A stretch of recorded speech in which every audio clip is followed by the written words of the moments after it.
былай болып тұр ғой. Бізде мысалы айталық, мен білемін ғой, сіздерден тоқтың бізге арзан келетін, бірақ бізде оңтүстік жарықтың егесін сіз білесіз. Forbes'та 200 миллион доллары бар деген азамат болып тіркеліп жатқандарын.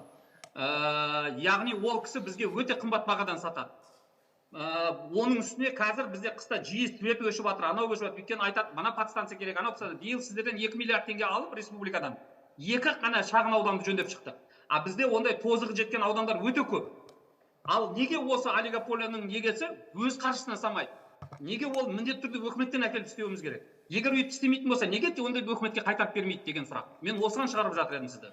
Жалпы мен сізге сұрағыңызға жауап берейін. Жалпы тозу деңгейі енді орташа ол 60% екені белгілі.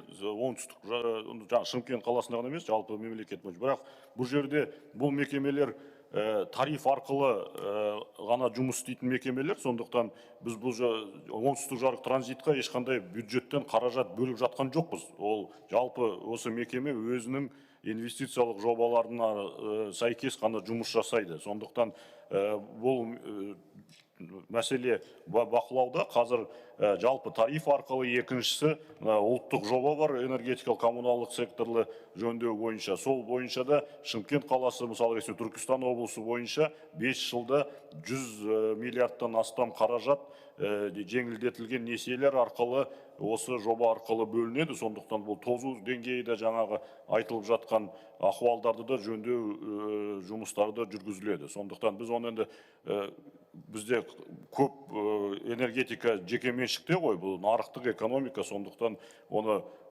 тариф арқылы ғана жұмыс жасалатын сұрақтар.